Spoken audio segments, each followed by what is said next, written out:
Olá, tudo bem? Meu nome é Júlia Margaride Taborda e o nome das minhas colegas que compõem o grupo são Maria Luísa Sassi, Júlia Ferreira, Sofia Urbano e Ana Elisa Diniz. E meu grupo e eu estamos cursando a primeira fase do curso de Psicologia.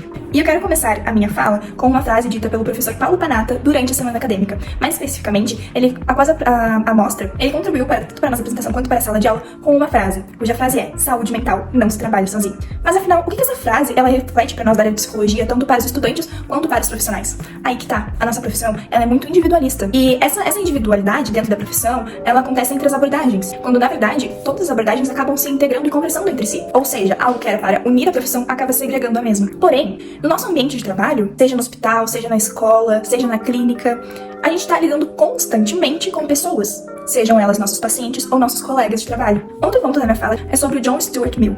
Ele acreditava que em circunstâncias adequadas, qualquer um poderia se desenvolver intelectualmente, pois para ele, o conhecimento era obtido através das experiências. Nesse sentido, as questões que diferenciam os sujeitos são resultados das oportunidades e contextos que o indivíduo está inserido. E seguindo nesse viés, eu trago uma pesquisa feita por mim e meu colega Heitor, que apresentamos na mostra de práticas e pesquisas na Semana Acadêmica de Psicologia. A nossa pesquisa ela aborda um documentário realizado em 2004 sobre uma mulher chamada Estamira, cuja mulher morava em um aterro sanitário, Jardim Gramacho, no Rio de Janeiro. Estamira foi uma mulher que ela foi diagnosticada com esquizofrenia. E ela passou por diversos desafios durante a sua vida, e as suas experiências acabaram moldando alguns de seus pensamentos e comportamentos e opiniões. Durante o documentário, fica-se claro que a sua percepção sobre a realidade tem motivos, são motivados por fatos que aconteceram durante a sua trajetória. Ao fazer uma anamnese da sua trajetória, né, da sua história, a gente consegue, por exemplo, entender a repúdia que ela tem com a imagem de Deus, com alguns acontecimentos e alguns conhecimentos empíricos que ela acabou sofrendo. Ela acabou perdendo a fé em Deus e tendo uma certa repúdia a ele. E tudo isso tem a ver com o que Stuart Mill diz, porque toda essa sua percepção vem de suas experiências e acaba que os contextos e as oportunidades que foram oferecidas fizeram ela estar no ambiente em que ela estava no momento do documentário. Outra coisa que fica muito evidente é a questão da inacessibilidade da Estamira a muitos recursos que a ela eram necessários. Essa inacessibilidade acaba indo de encontro com outra frase que eu quero trazer pra vocês, que é: não há psicologia se não há pessoas. E para ter pessoas, precisa ser um recurso acessível a todos. Precisamos ser humanos, precisamos ir até os nossos pacientes, não só os nossos pacientes virem até nós. A nossa profissão, ela tem uma história muito elitista. Ainda a gente tem algumas questões elitistas dentro da nossa profissão, sim, mas isso é muito diferente do que era antes, né? A gente ainda não chegou aonde a gente queria estar, mas a gente está bem melhor do que a gente era antes. Mas questões como a de Estamira, da questão da inacessibilidade, na verdade é uma violência. E o assunto de violência foi tratado pela psicóloga Gabriele Furtado na Semana Acadêmica de Psicologia. Ela nos ajudou a expandir a nossa visão e a nossa percepção sobre o que é violência. E tem vários tipos de violência, e entre elas o fato de a gente não ir contra algo que está ferindo, sejam os direitos, sejam a dignidade de pessoas, estamos indo contra os nossos ideais como profissional da área de psicologia. E uma das maravilhosas contribuições da Gabi naquela noite foi uma frase muito linda da Carl Jung, e eu vou terminar a minha frase com ela, pois a seguinte frase diz: conheça todas as teorias, domine todas as técnicas, mas ao tocar uma alma humana, seja apenas outra alma humana.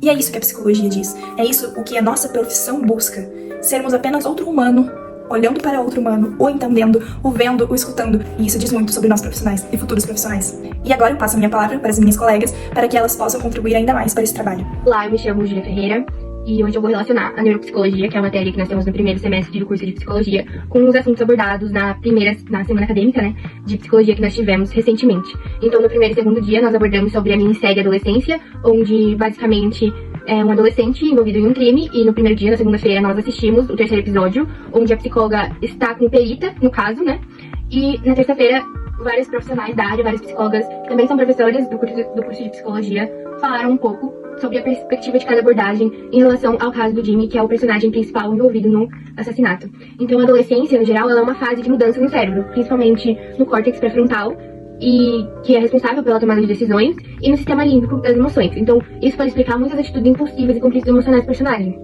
Então, pode ter ali, ser possível um diagnóstico de um transtorno de conduta, mas também é muito importante lembrar que, como ele é adolescente, muitas coisas não cabem à situação. Então, muitos transtornos que você só pode diagnosticar com mais de 18 anos, e também a relação do contexto ali é muito importante. No terceiro dia, eu e o meu grupo assistimos a mostra científica e sobre o artigo de Estamira, que foi um dos artigos que nós vimos, principal, né, que é a do documentário, A Estamira, ela foi diagnosticada com esquizofrenia. Então, a esquizofrenia, ela envolve alterações no córtex pré-frontal, então no hipocampo, e o desequilíbrio da dopamina. Então, isso causa prejuízo na memória, na linguagem, nas funções executivas e também na atenção.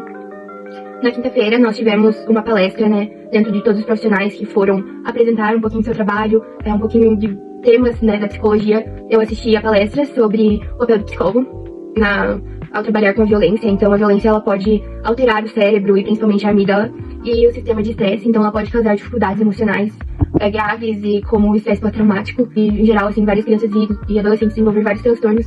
Isso pode trazer dificuldades emocionais, como o TEPT, e a neuropsicologia avalia esses danos e ajuda na recuperação, com foco na plasticidade cerebral e no cuidado integral. Olá, eu sou a Maria Luísa Sassi Fantini Leite e hoje eu vou integrar nesse vídeo o conteúdo de processos psicológicos básicos com a Semana Acadêmica de Psicologia. No primeiro dia, nós assistimos a série Adolescência, que nos apresenta o caso ou a vida de Jamie Miller. É um adolescente de 13 anos que é acusado por assassinar a sua colega de sala. Essa série, ela acontece em plano sequência, então nós acompanhamos o que acontece em tempo real.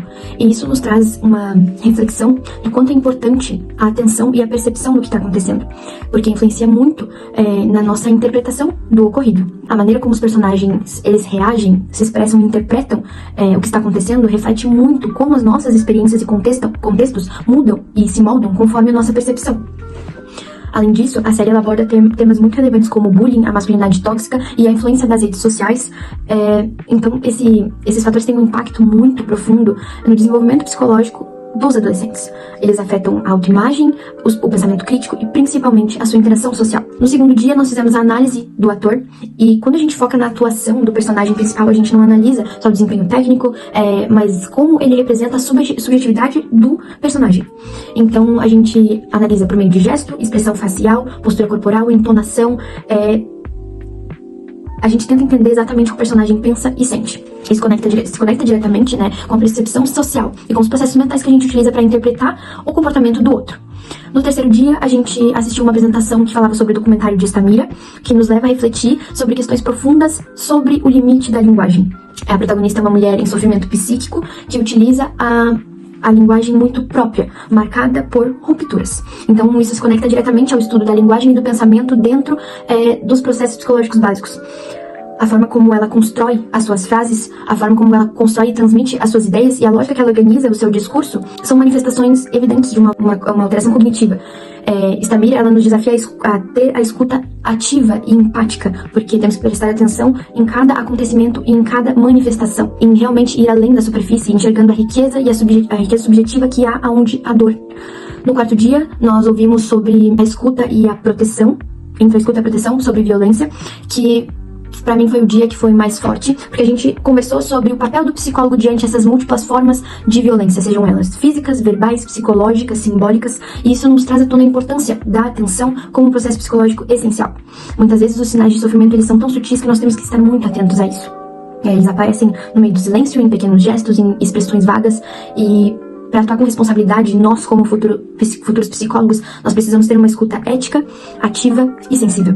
Então, além disso, nós falamos também sobre o que nos levou a refletir sobre a linguagem e o pensamento crítico. Eles são ferramentas poderosas na transformação social.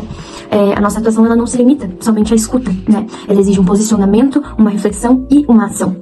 Por fim, sobre a semana acadêmica, ela nos proporcionou vivenciar coisas que ampliaram a nossa compreensão de forma muito significativa, principalmente sobre os processos psicológicos básicos. Então, cada dia, cada atividade, ela nos mostrou como a sensação, a percepção, a atenção, a linguagem e o pensamento, eles não são apenas conceitos básicos e teóricos, mas são processos vivos que estão todos os dias em todas as dimensões do ser humano. Muito obrigada. Olá, tudo bom? Eu me chamo Sofia e eu vou fazer uma das partes do nosso trabalho da avaliação integrativa, falando sobre a matéria de Ciência e Profissão da professora Gláucia, que a gente tem no primeiro semestre da Faculdade de Psicologia. Então, nessa matéria a gente aprende sobre inúmeras áreas da psicologia e também sobre as abordagens que temos dentro dessas áreas. E eu vou falar especificamente da área da psicologia clínica e da abordagem de terapia cognitivo-comportamental, a TCC, que é uma das abordagens mais usadas dentro da psicologia clínica. Então, a TCC ela é focada na relação entre pensamentos, emoções e comportamentos. E ela busca identificar e modificar padrões que são disfuncionais, com técnicas práticas e foco no presente. É eficaz no tratamento de transtornos como a ansiedade e a depressão. Na 25ª Semana Acadêmica de Psicologia, nós tivemos oficinas temáticas, dentre elas a de recursos terapêuticos na prática clínica, que foi apresentada pela psicóloga clínica Marina Pagani. Ela compartilhou sua experiência profissional, contando alguns dos casos, né, de seus pacientes, e citando também como ela usa a TCC nesses casos em específico. Então eu quis trazer a ligação da semana acadêmica com as aulas que a gente teve com a professora Gláucia e como a psicologia é completamente interligada, já que a gente consegue perceber isso claramente ao ter uma palestra falando exatamente das aulas que a gente teve, né, com a professora. Além disso, né, na matéria de ciência e profissão, a gente vê sempre diversos autores e livros, e que são muito importantes para a psicologia e para o nosso conhecimento pessoal também, eu acredito. E eu creio que uma das principais autoras, assim, uma das mais importantes, seja a Anna Bock, que é uma figura importante na história da profissão e da nossa psicologia. E a sua importância se destaca claramente ao vermos sua autoria no livro Psicologias, que é uma das principais obras da área. Juntamente a ela, vemos outros autores, com destaques como Vicente Cassep Borges, que fala dos desafios para o futuro da psicologia em seu artigo Desafios para o Futuro da Psicologia, Contribuições da Psicologia na Construção de Conhecimento do Século XXI. E a gente consegue perceber, das obras que eu trouxe, que eu achei mais importante trazer, justamente o quê? A história da psicologia, da forma da nossa profissão, da nossa formação profissional dentro da psicologia. E no livro Psicologias, vemos a história, e no artigo a gente consegue ver um ponto que é tão importante hoje em dia, que são justamente os desafios para o nosso futuro como profissionais da psicologia, como psicólogos. E eu acredito que seja isso que eu tenho para falar sobre a matéria, que eu acho que é tão importante para nós entendermos sobre as nossas condutas éticas, como devemos agir diante de certas situações, como devemos falar, termos postura diante da sociedade, a partir do momento que nos tornamos psicólogos em formação e psicólogos realmente formados, graduados. Acredito que essa matéria seja uma das mais importantes. E assim como a semana acadêmica, já que elas têm uma ligação tão forte, né, às nossas matérias, e a semana acadêmica que trouxe tanto conhecimento, tanta diversidade, tantas formas de a gente aprender psicologia. E eu acredito que tenha sido isso, espero que eu tenha sido clara em minhas palavras. Muito obrigada. Oi, tudo bem? Eu sou a Anelisa Rodrigues Denis, sou acadêmica da primeira fase do curso de Psicologia, e hoje eu vim fazer um breve resumo do que a gente vem aprendendo nessa primeira semana acadêmica e nesse primeiro semestre com a professora Estela sobre processos psicológicos básicos.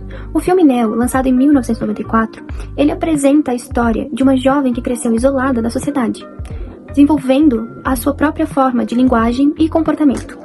A narrativa se torna um ponto de partida poderoso para que a gente possa refletir sobre os processos psicológicos básicos, como atenção, linguagem, cognição, aprendizagem, inteligência, sensação, percepção e pensamento, sobre uma perspectiva psicológica e sociocultural.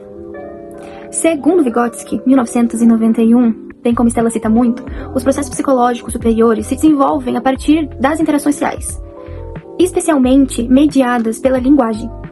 No caso de Neo, a ausência de contato social e de linguagem estruturada dificultou o seu desenvolvimento pleno de habilidades cognitivas, como pensamento simbólico, raciocínio lógico e aprendizagem formal. Sua linguagem única e limitada, moldada pela convivência restrita com sua mãe, mostra como seu desenvolvimento da linguagem está intrinsecamente ligada ao ambiente e à cultura. A atenção, por exemplo, aparece seletiva em Neo, voltada ao que é significativo ao seu mundo limitado, a natureza, sons e gestos. Já a percepção e a sensação mostram-se bem aguçadas, como forma de adaptação ao seu ambiente hostil e silencioso, ao qual ela cresceu. Estes aspectos remetem bastante à importância da estimulação ambiental no desenvolvimento sensório-motor e perceptivo. No contexto da semana acadêmica, a gente pode citar o filme Adolescentes, série, o qual a gente discute a influência cultural contemporânea, como na série que a gente pode ver. Bom, a gente pode citar aqui e observar o contraste.